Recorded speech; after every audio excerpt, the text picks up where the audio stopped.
Hello dear student, कैसे हैं आप लोग। मुझे उम्मीद है आप लोग काफ़ी बढ़िया होंगे। तो ये वीडियो काफ़ी दिनों के बाद अपलोड हो रहा है और इस वीडियो में मैं जो अभी मिड टर्म एग्जामिनेशन चल रहा है 11th का उसके पेपर को डिस्कस करने वाला हूँ। और आज हम लोग फिजिक्स के पेपर को डिस्कस करेंगे। इसके बाद हम लोगों का 9th क्लास का होने वाला है। 10th और 12th के सेंटअप एग्जामिनेशन हो चुके हैं। तो हम लोग आज फिजिक्स के पेपर को एनालिसिस करेंगे और डिटेल से समझेंगे। वीडियो में पूरे बने रहेगा लास्ट तक, क्योंकि लास्ट में मैं आपको जो ऑब्जेक्टिव है उसका एक जगह पे मैं आपको रिस्पांस दे दूंगा। तो कैसे क्वेश्चन पूछे गए थे इसको हम लोग यहाँ पर देखेंगे और अपने आंसर को मिलाएंगे। आप सभी लोग मिलाते चलिएगा। मैंने यहाँ पर आपके हेल्प के लिए रिस्पांस मैंने पहले से चेक करके इसमें लगा दिया है, ठीक है। और वैसे सभी लोग जो चेक करना चाहते हैं, मिलाना चाहते हैं अपने पेपर को, उसके लिए लास्ट में मैंने एक पीडीएफ डाल दिया है जहाँ पे सभी ऑप्शंस डाला हुआ है, ठीक है। तो आप देख सकते हैं क्लियरली मेंशन है class 11th half yearly examination 2025 दिसंबर में। ये हम लोग का मंडे को हुआ था, ठीक है। मंडे को ये पेपर हुआ था।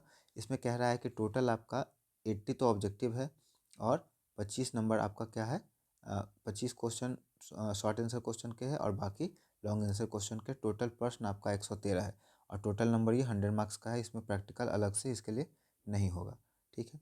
तो चलिए, इसमें टोटल ऑब्जेक्टिव क्वेश्चंस की संख्या 80 है, जिसमें से आपको 50 ही करने हैं, ठीक है। टोटल नहीं करना है।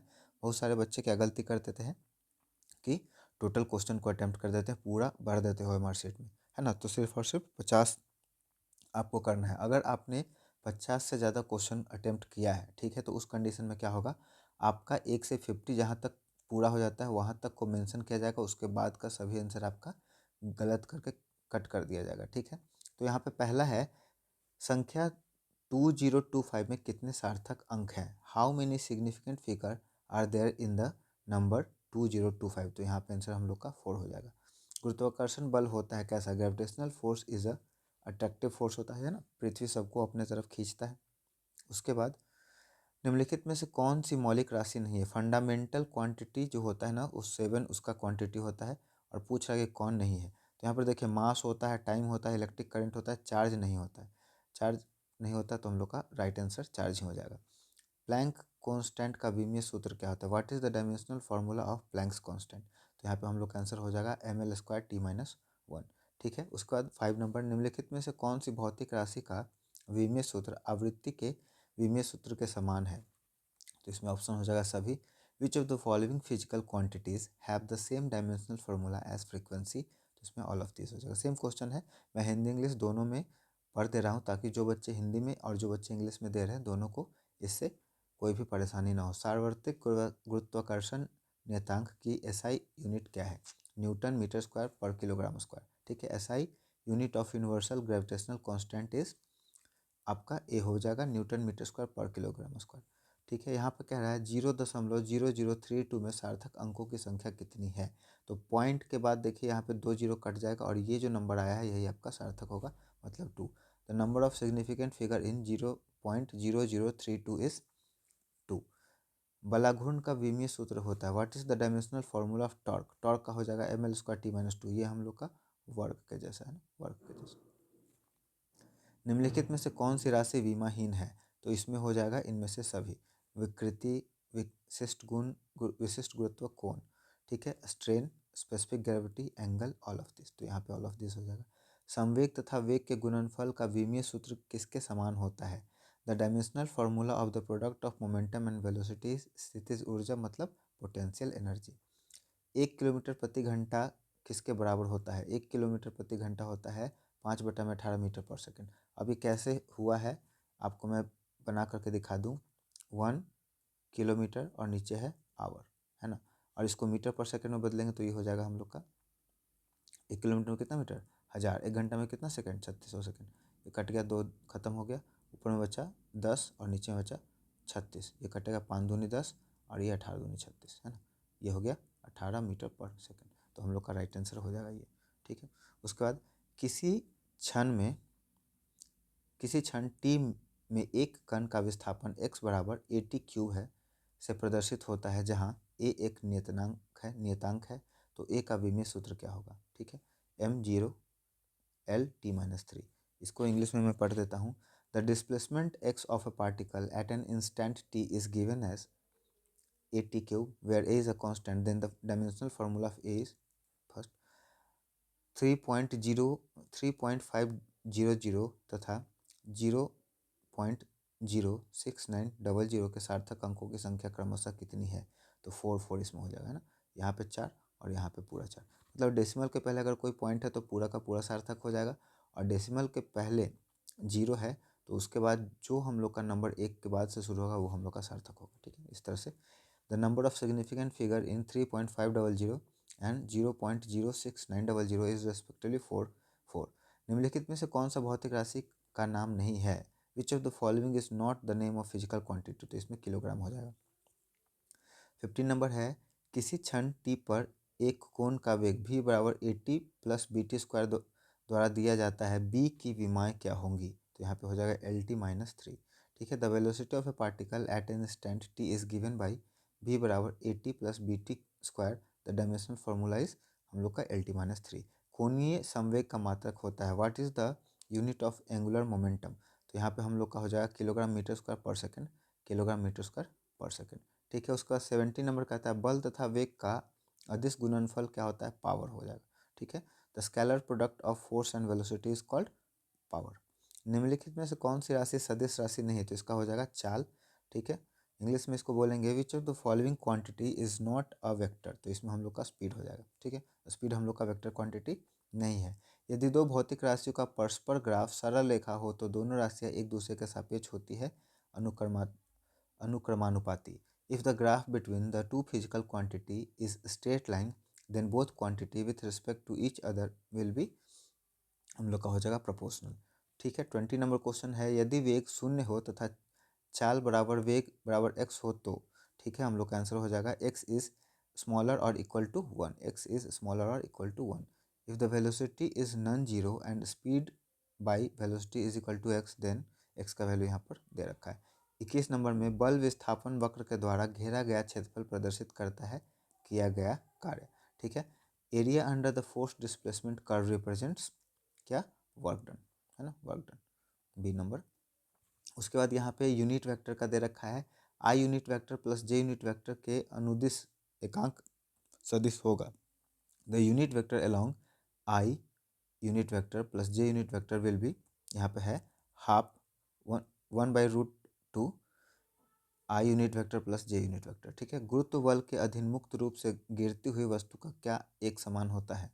Which one is uniform of a body falling freely under the action of gravity is acceleration. तो इसमें एक्सेलरेशन क्या होता है? कांस्टेंट होता है, जो कि हम लोग का जी होता है 9.8 मीटर पर सेकेंड स्क्वायर। ठीक है, यदि सदिश ए वेक्टर बराबर है किसके? ए एक्स आई प्लस ए वाई जे एक्स अक्ष के साथ थीटा कोण बनाता है तो क्या होगा? इफ़ अ वेक्टर ए जिसका बीमाएँ दे रखा है ए एक्स आई प्लस ए वाई जे, है ना, मतलब मॉड, मान लीजिए कि ये एक वेक्टर है तो इस पर दो मॉड बनेगा आपका, एक एक्स एक्सिस पर एक वाई एक्सिस पर। ठीक है, mix an angle theta with the x axis के साथ ये क्या करता है? थीटा का एंगल बनाता है। तो कह रहा है कि इसका थीटा का वैल्यू क्या होगा? tan इनवर्स ए वाई बटा में ए एक्स। ठीक है, 25 नंबर क्वेश्चन कहता है, यदि किसी वस्तु का वेग समय ग्राफ एक सीधी रेखा पर है और उसका ढलान ऋणात्मक है तो वस्तु मंदित हो रही है, मतलब उसका रिटार्डेशन में जा रहा है, डिक्लेरेशन में जा रहा है। If the velocity time graph of an object is a straight line with the negative slope, then the object is decelerating. ठीक है, 26 में कहता है, यदि p plus Q is equal to R, ठीक है, दो तीनों वेक्टर है, तथा resultant is equal to P square plus Q square है, तो p वेक्टर तथा q वेक्टर के बीच का कोण कितना होगा? 90 डिग्री। ठीक है, if p vector plus q vector is equal to r vector और रिजल्टेंट इसका हो जाएगा root under P square plus Q square, then the angle between p and q is 90 degree. निम्नलिखित में से किस स्थिति में x और टाइम, मतलब डिस्टेंस और टाइम का जो ग्राफ होता है उसमें तुरंत शून्य होगा? तुरंत शून्य होने के लिए हम लोग का होना चाहिए स्ट्रेट लाइन, है ना, मतलब कांस्टेंट वेलोसिटी से जब चलेगा तो स्पीड ना बदलेगा ना घटेगा, है ना। त्वरण कहने का मतलब एक्सेलेरेशन कब होगा? जब कोई ऑब्जेक्ट अपना स्पीड या तो बढ़ा रहा है या तो घटा रहा है। अगर लगातार एक ही स्पीड से चल रहा है तो उसमें एक्सेलेरेशन नहीं होता है। ठीक है, for which of the following position time graph is acceleration zero? तो यहाँ पे हम लोग का सिंपल हो जाएगा ये। 28 नंबर क्वेश्चन में कह रहा है एक समान वृत्तीय गति करते किसी पिंड में होता है अचर चाल, ठीक है। A body doing uniform circular motion has constant speed. उसके बाद 29 कह रहा है पुल से गिराया गया पत्थर पानी में 4 सेकंड में पहुंचता है, पुल की ऊंचाई क्या है, ठीक है। इसको आपको सॉल्व करना पड़ेगा। A stone is dropped from a bridge reaches to the water in 4 second, the height of the bridge is, ठीक है। यहाँ पे इससे निकल जाएगा mgh से, ठीक है। मास उसका नहीं दे रखा है पत्थर का, तो इसके लिए हम लोग ग्रेविटेशन का फॉर्मूला लगा के निकाल सकते हैं। आंसर ऐसे आपका होगा 78.4 मीटर। एक द्विविमीय सदिश एक्स वाई समतल में एक्स अक्ष के साथ थीटा कोण बनता है, तो इसके घटक एक्स एक्सिस और वाई एक्सिस के बराबर होंगे 45 डिग्री पर, ठीक है। A two-dimensional vector in xy plane makes an angle theta with x-axis, then its x component and y component will be equal to 45 degree. 31 question कहता है एक प्रक्षेप को प्रारंभिक वेग u के क्षैतिज के साथ थीटा कोण पर प्रक्षेपित किया जाता है, प्रक्षेप द्वारा प्राप्त अधिकतम ऊंचाई होगी u square sine square theta बटा में 2g। A projectile is projected with the initial velocity of u and the angle of theta with the horizontal. The maximum height attained by the projectile will be, ये तो आपका direct formula based है question, आसान है, आप लोगों ने कर लिया होगा। दो कारें ए तथा बी 60 किलोमीटर तथा 45 किलोमीटर के वेग से चल रही है। कार बी के सापेक्ष कार ए का अपेक्षित वेग क्या है यदि दोनों कारें पूर्व दिशा की ओर गतिमान हो, ठीक है। इसको मैं इंग्लिश में ही पढ़ देता हूँ।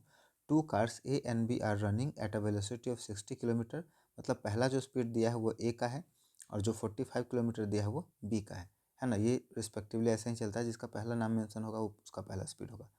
What is the relative velocity of the car A with respect to car B if both are moving in the eastward direction, तो इसका हो जाएगा हम लोग का 15 किलोमीटर पर आवर। निम्नलिखित में से कौन सा बल नहीं है, इसमें से बल कौन नहीं है, इम्पल्स हम लोग का बल नहीं है, नॉट अ फोर्स, तो इसमें वेट फोर्स हो जाएगा, थ्रस्ट हो जाएगा। वेट कहने का मतलब है कि हम लोग का मास गुने जी वेट होता है ना, उसका टेंशन भी हो जाएगा। इम्पल्स नहीं होगा तो हम लोग का राइट आंसर यही हो जाएगा, बाकी सब है तो ये नहीं होगा। घर्षण बल का कारण होता है आणविक बल और सतहों का खुरदरापन, दोनों हो जाएगा। The cause of friction is molecular force और रफनेस, तो हम लोग का राइट आंसर सी हो जाएगा। 35 है एक वस्तु नत समतल पर ठीक संतुलन में है, यदि घर्षण गुणांक म्यू हो तो नत समतल का क्षैतिज के साथ अधिकतम झुकाव कितना होगा, tan इनवर्स म्यू, ठीक है। An object is in perfect balance on an incline plane if the coefficient of friction is mu then the maximum inclination angle of the inclined plane with the horizontal will be, हम लोग का हो जाएगा tan inverse you, ठीक है। उसका 36 number question कह रहा है कौन सा घर्षण बल सबसे कम होता है, तो ये होता है हम लोग का rolling friction. Which friction force is the lowest, ठीक है। उसका 37 है संबंध force is equal to mass into acceleration मान्य नहीं है, द्रव्यमान समय पर निर्भर करता है। The relation F is equal to M into E is not valid if mass depends on time. बल की दिशा सदैव होती है त्वरण के समानांतर, ठीक है। The direction of force is always parallel to acceleration, इसमें डी हो जाएगा हम लोग का ना। 39 में स्वतंत्रता पूर्वक पृथ्वी की ओर गिरती हुई वस्तु में गतिज एवं स्थितिज ऊर्जा दोनों होती है, बात तो सही है। जैसे जैसे स्पीड बढ़ता है वैसे वैसे हम लोगों का क्या होता है, पोटेंशियल एनर्जी कम होता जाता है, काइनेटिक एनर्जी बढ़ते जाता है। An object falling freely towards the earth possess both kinetic and potential energy. नियत त्वरण से नीचे की ओर जा रहे लिफ्ट में एक खड़े मनुष्य का आभासी भार होता है उसके वास्तविक भार से कम, कांस्टेंट स्पीड से नीचे जा रहा है। Apparent weight of a man standing inside a lift going downward with a constant acceleration will be less than the real weight, ठीक है। 41 में कह रहा है यदि किसी पिंड का बाह्य बल शून्य हो तो उसका त्वरण शून्य होगा, ठीक है। If the external force on a body is zero then its acceleration will be zero, ठीक है। कोई उसमें बाहर से बल नहीं लग रहा है तो उसका स्पीड क्या होगा, चेंज नहीं होगा, तो एक्सेलरेशन हम लोग का हो जाएगा जीरो। एम द्रव्यमान की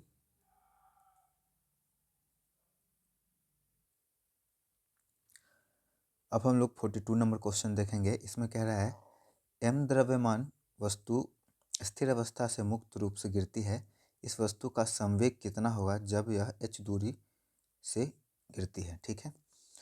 an object of mass m falls freely from a stationery state, रुका हुआ है उसका बाद वो गिर रहा है। What will be the momentum of this object when it falls down at a distance of h, तो यहाँ पे हम लोग का हो जाएगा m√2gh। उसके बाद 43 कह रहा है यदि एक समान वृत्तीय गति करते किसी पिंड की चाल दोगुनी कर दी जाए तो समान त्रिज्या के वृत्तीय पथ पर पिंड पर लगने वाले अभिकेंद्रक बल क्या होगा। ठीक है, तो यहाँ पे 4 गुना कह रहा है। If the speed of a body moving in a uniform circular motion is doubled, then the centripetal force acting on the body on a circular path of the same radius will be, यहाँ पे हम लोग का हो जाए quadruple मतलब 4 गुना। 44 question कह रहा है एक पिंड अचर चाल से गतिमान है, इसमें त्वरण संभव है वृत्तीय गति में। A body is moving with the constant speed, acceleration is possible in it is circular motion, है ना। क्योंकि अगर कंटिन्यूसली कांस्टेंट स्पीड से घूम रहा है तो नॉर्मली अगर स्ट्रेट लाइन में चलेगा तो उसका एक्सेशन 0 होगा क्योंकि स्पीड नहीं बदल रहा है।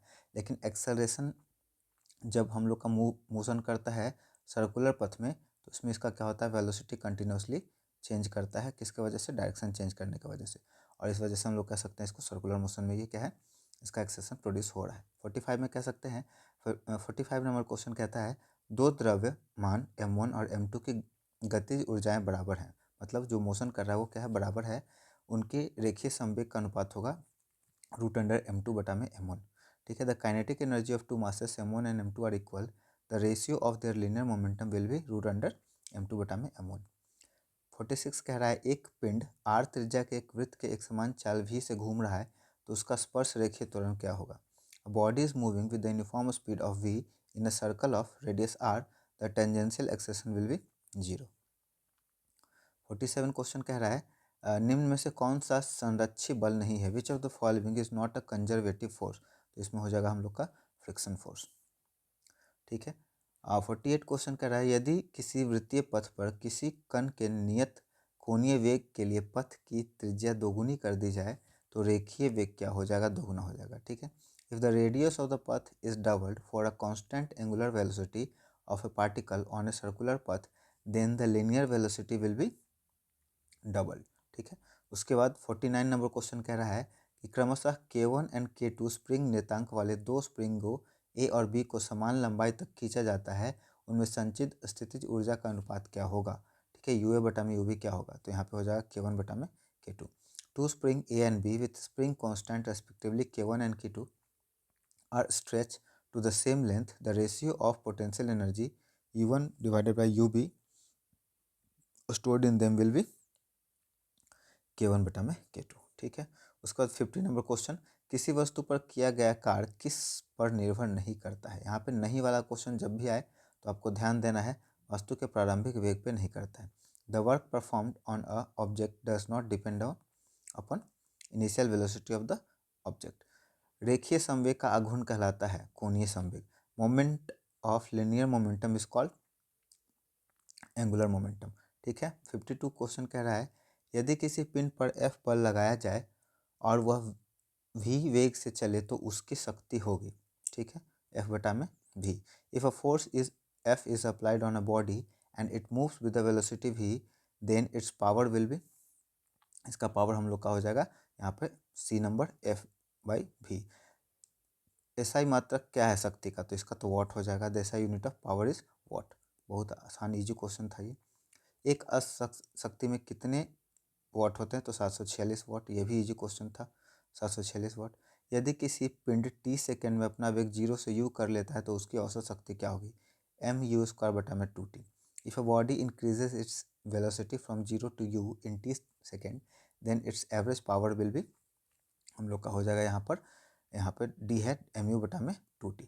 ठीक है, 10 kg द्रव्यमान के तुल्य ऊर्जा का मान क्या होगा, 9 × 10⁻17 joule. The energy equivalent to 10 kg masses, ये हो जाएगा यहाँ पे 9 × 10⁻17 जूल। 57 कह रहा है घर्षण के विरुद्ध किसी पिंड द्वारा किया गया कार्य हमेशा उसके किस रूप में परिमाणित होता है, गतिज ऊर्जा की हानि में। The work done by a body against friction always result in the loss of kinetic energy. प्रत्यास्थ संघट में संवेग तथा गतिज ऊर्जा दोनों संरक्षित होते हैं इन एन इलास्टिक कॉलिजन। ठीक है, यहाँ पे हम लोग का सी हो जाएगा both momentum and kinetic energy are conserved. 59 में कह रहा है कोई पिंड जो आरंभ में विराम अवस्था में मतलब रुका हुआ है अचर त्वरण से एक विमीय गति करता है तो इसको किसी समय t पर दी गई शक्ति कर्मानुपाती होती है t के। A body is initially at rest, it undergoes one dimensional motion with constant acceleration, the power delivered to it at time t is proportional to t। आगे चलते हैं हम लोग क्वेश्चन नंबर सी में। पूर्णतः अप्रत्यास्थ संघट के लिए प्रत्यावस्थान गुणांक ई होगा। ठीक है, यहाँ पे ई बराबर 0। For a perfectly inelastic collision the coefficient of restitution E will be, यहाँ हम लोग का बी हो जाएगा 0। सेम है क्वेश्चन, मैं हिंदी इंग्लिश में पढ़ दे रहा हूँ ताकि दोनों जो बच्चे इंग्लिश में तैयारी कर रहे हैं और हिंदी में तैयारी कर रहे हैं दोनों को कोई दिक्कत ना हो। यदि m द्रव्यमान के किसी पिंड को पृथ्वी की तल से h ऊंचाई तक ले जाया जाता है तो किया गया कार्य होगा mgh। ठीक है, if a body of mass m is taken to a height of h above the earth surface then the work done will be mgh। Next हम लोग का 62, वृत्तीय गति के अभिकेंद्रक बल द्वारा किया गया कार्य होता है 0। The work done bye centripetal force in a circular motion is 0। 63 है, द्रव्यमान m1 एंड m2 दो पिंड आपस में प्रत्यास्थ संघट करते हैं, इस टक्कर में ऊर्जा का आदान प्रदान अधिकतम होगा m1 बराबर में m2। Two bodies of mass m1 and m2 collide one another elastically, energy exchange in this collision will be maximum if दोनों का मास अगर बराबर हो तो। 64 हमारा है, कोई द्रव्यमान m प्रारंभ में विरामावस्था में है, जब इस पर एक नियत बल लगाया जाता है तो इसके द्वारा किसी दिए हुए विस्थापन से प्राप्त वेग अनुक्रमानुपाती होगा 1/√m के। A mass m is initially at rest. When a constant force is applied on it, the velocity acquired by it is in a given displacement will be directly proportional to 1/√m। घूर्णी गति में द्रव्यमान के सदृश होता है जड़त्व अघूर्ण। Analogue of mass in rotational motion is moment of inertia. 66 कह रहा है, यदि किसी पिंड का गुरुत्व केंद्र उसके द्रव्यमान केंद्र के संपाती हो तो पिंड के विभिन्न भागों पर लगने वाला गुरुत्व क्षेत्र होता है बराबर। If a centre of gravity of a body coincides with its centre of mass then the gravitational field acting on different part of the body is equal. जड़त्व अघूर्ण का ऐसा ही मात्रक क्या होता है? अच्छा क्वेश्चन है ये, किलोग्राम पर metre square, kilogram metre square sorry. The SI unit of moment of inertia is kilogram metre square. जड़त्व आघूर्ण तथा कोणीय वेग का गुणनफल कहलाता है कोणीय संवेग। The product of moment of inertia and angular velocity is called angular momentum. ठीक है, 69 यहाँ पे कह रहा है, यदि एक समरूप छड़ की लंबाई l है तो इसका द्रव्यमान केंद्र स्थित होगा कहाँ पे? l/2 पर। If a uniform rod length l then its centre of mass is located at l/2। ठीक है, कहने का मतलब है कि इतना बड़ा एक रॉड है तो इसका सेंटर ऑफ मास कहाँ पे होगा? बीच में, तो l/2 हो जाएगा 1 आंसर। यदि किसी पिंड का द्रव्यमान m है तथा किसी अक्ष के पारित जड़त्व आघूर्ण I है, तब उस अक्ष के परितः घूर्णन त्रिज्या है √I/m। ठीक है, if a mass of a body is m and moment of inertia about its axis I then the radius of gyration about the axis is √I/m। 71 question कह रहा है, समान द्रव्यमान के दो कण मूल बिंदु से क्रमशः 2 मीटर और 4 मीटर की दूरी पर x एक्सिस पर स्थित है, इनसे बने निकाय के द्रव्यमान केंद्र के मूल बिंदु से दूरी होगी 3 मीटर की दूरी पर। Two particle of equal masses are located on the x-axis at distance of 2 meter and 4 meter from the origin respectively. The distance of the center of mass of the system found by them from the origin is, हम लोग का होगा 3 metre. 72 question कह रहा है, द्रव्यमान m तथा त्रिज्या r वाली किसी वृत्ताकार चकती का इसके व्यास के परित जड़त्व आघूर्ण होता है m4r²/4, mr²/4। The moment of inertia of a circular disk of mass m and radius r about its diameter are mr²/4। 73 question है, किसी निकाय के द्रव्यमान केंद्र का वेग नियत रहता है यदि निकाय पर कार्यरत कुल बाह्य बल 0 हो। The velocity of center of mass of a system of remain constant if the total external force acting on the system is 0। 74 question कह रहा है, द्रव्यमान m तथा r के एक ठोस बेलन का उसके अक्ष के परितः जड़त्व आघूर्ण होता है 1/2 mr²। The moment of inertia of A solid cylinder of mass m and radius r about it's on axis is 1/mr²। 75 number question हम लोग का है, यदि किसी पिंड का जड़त्व आघूर्ण, कोणीय त्वरण और बल आघूर्ण क्रमशः I, अल्फा और ये इसको पता नहीं क्या पढ़ते हैं तथा शायद टॉर्क है, तथा पिंड किसी अक्ष के परितः कोणीय वेग ओमेगा से घूम रहा है तो टॉर्क बराबर I = 1 अल्फा। टॉर्क बराबर आई इंटू अल्फा, ठीक है। If the moment of inertia, angular acceleration and the torque of a body are I, alpha, torque respectively, then the body is rotating about an axis with angular velocity omega, then ये हो जाएगा हम लोग का torque बराबर आई into alpha. 76, एक हल्का पिंड ए तथा एक भारी पिंड बी के संवेग बराबर हैं तो पिंड ए का गतिज ऊर्जा बी से अधिक होगा, ठीक है। If the momentum of light body A and heavy body B is equal, then अब देखिए momentum is equal to P is equal to होता है एम इंटू बी, और कह रहा है कि दोनों कंडीशन में सेम है, एक मास तो अलग अलग है, तो क्या हो सकता है जिसका वजन कम है उसका वेलोसिटी ज़्यादा होगा, तो इस तरह से हो जाएगा हम लोग का आंसर, राइट है ना। तो यहाँ पे बी हो जाएगा, the kinetic energy of body A will be greater than the of B. गोले का द्रव्यमान केंद्र होता है उसके ज्यामितीय केंद्र पर, the centre of mass of sphere is at the geometrical centre. 78, यदि पृथ्वी के ध्रुवों की बर्फ पिघलकर भूमध्य क्षेत्र में आ जाए तो दिन की अवधि बढ़ जाएगी। If the ice of the earth poles melt and come to the equatorial region, then the duration of the days increases, ठीक है। 79 में कह रहा है सौर मंडल में ग्रहों की गति किसके संरक्षण का एक उदाहरण है, कोणीय संवेग का, एंगुलर मोमेंटम के कंजर्वेशन का। The motion of planet in the solar system is an example of the conservation of angular moment. Last हम लोग का ऑब्जेक्टिव क्वेश्चन है, घूर्णन गतिज ऊर्जा के जड़त्व आघूर्ण आई एवं कोणीय वेग ओमेगा से संबंध किस तरह से रखता है, तो इसका आंसर हम लोग का हो जाएगा के बराबर आई ओमेगा स्क्वायर बटा में 2। The relation between the rotation kinetic energy K, moment of inertia and angular velocity omega is के बराबर आई ओमेगा स्क्वायर बटा में 2। अब यहाँ पे हम लोग का है लघु उत्तरीय प्रश्न 1 से 25 है, जिसमें से हम लोग को 15 क्वेश्चन करना है। क्वेश्चन में पढ़ देता हूँ कौन कौन से क्वेश्चन थे। प्रकृति के मूल बलों की प्रबलता के बढ़ते क्रम को लिखिए, ठीक है। Right the fundamental forces of nature in increasing order. माध्य निरपेक्ष त्रुटि तथा अपेक्षिक त्रुटि को परिभाषित करें। Mean, define mean, absolute error and relative error. तीसरा है किसी भौतिक राशि क्यू का सूत्र क्यू बटा में बल रूट अंडर आवेग है तो क्यू की बीमा बताइए, ठीक है। The formula of physical quantity Q is given by Q बराबर force root under impulse then इस डायमेंशनल फॉर्मूला। चाल तथा वेग में अंतर बताइए, difference between speed and velocity, ठीक है। आसान क्वेश्चन था ये, करने लायक है। त्वरण को परिभाषित कीजिए, इसका एसआई मात्रक लिखिए, ये भी आसान क्वेश्चन है। Define acceleration, write its SI unit. स्थिति सदिश से क्या तात्पर्य है, what do you mean by position vector, ठीक है। दो सदिशों का परिणाम कब अधिकतम और न्यूनतम होगा, what when the resultant of two vector maximum and minimum, ठीक है। 8 नंबर क्वेश्चन है प्रक्षेप की क्षैतिज दूरी क्या होती है, इसका सूत्र लिखिए, what is the horizontal range of projectile, write its formula. 9 number अभिकेंद्र त्वरण को परिभाषित करें, इसका सूत्र लिखिए, define centripetal acceleration, write its formula, ठीक है। 10 में है आपका ऊर्ध्वाधर रूप से ऊपर की ओर प्रक्षेपित किसी पिंड के लिए वेग समय वक्र बनाइए। आपको एक ड्रॉ करना है ग्राफ जिसमें आपको बताना है velocity time curve of a body projected vertically upward. Newton की गति विषयक प्रथम नियम लिखिए, right the Newton first law of motion, ये भी आसान क्वेश्चन था, कर सकते थे आप। संरक्षी बल किसे कहते हैं, व्हाट इज कंजर्वेटिव फोर्स, ये भी आसान है। जरूरत से आप क्या समझते हैं, what do you mean by inertia, Newton first law of motion का ही क्वेश्चन है। मूल बिंदु के परतः बल जो वेक्टर है आई प्लस 2j माइनस 3k का बल आघूर्ण ज्ञात कीजिए जिस पर बल जिस कण पर लगता है उसका स्थिति सदिश 2i 4j माइनस 6k है। Find the torque of the force F I 2j minus 3k about the origin, the force act on the particle whose position are 2i plus 4j minus 6k।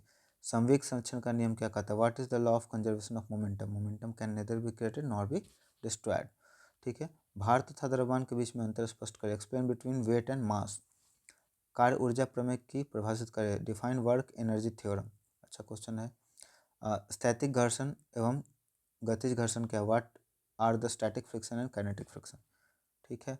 अंतःप्रस्थ संघट क्या, what is the inelastic collision. 20 number question, यदि बल F 3i minus 4j plus 9k Newton वस्तु पर लगने से वस्तु का विस्थापन S बराबर 3i plus 4j plus 8k metre होता है तो बल द्वारा किए गए कार्य की गणना करें। If the force applied on the object is F 3i minus 4j plus 9k newton and the displacement of the object S vector is 3i plus 4j plus 8k metre, then calculate the work done by the force. 21 question हमारा कहता है द्रव्यमान केंद्र से आप क्या समझते हैं, what do you understand by centre of मास। छद्म बल क्या है, अब केंद्रीय बल को छद्म बल क्यों कहा जाता है, what is pseudo force, pseudo मतलब झूठा why is centrifugal force is called pseudo force. 23 है कोणीय विस्थापन को परिभाषित करें, डिफाइन एंगुलर डिस्प्लेसमेंट। 24 नंबर है दृढ़ पिंड को परिभाषित करें, डिफाइन रिगिड बॉडी। 25 है लोटनी गति से क्या समझते हैं, what do you understand roll in motion. ठीक है, दीर्घवृत्तीय क्वेश्चन है, आप इसको देख लें। और उसके बाद हम लोग सीधे चलते हैं लास्ट में, जो मैंने बताया था कि मैंने ऑब्जेक्टिव का सॉल्यूशन तैयार करके रखा है। तो यहाँ से मैं थोड़ा सा रोटेट कर दूँ स्क्रीन, ताकि एक ही बार में आपको पूरा आ जाए। यहाँ से आप इसको स्क्रीन घुमा करके क्या कर सकते हैं, देख सकते हैं पूरा आपका 80 का पूरा का यहाँ पे मैंने सॉल्यूशन बना के रखा था। तो यही छोटा सा हमारा वीडियो था। मैं फिर से इसको रोटेट कर दूँ। आई होप आपको इस वीडियो से काफ़ी मदद मिलेगी। ऐसे ही हेल्पफुल वीडियो के लिए हमारे चैनल के साथ जुड़े रहें। और अब मैं कोशिश करूँगा कि कंटिन्यू इस पर वीडियो आए। तो चलिए अभी के लिए बस इतना ही। थैंक यू सो मच हमारे चैनल के साथ जुड़े रहने के लिए और हमारे चैनल को सपोर्ट करने के लिए बहुत बहुत धन्यवाद।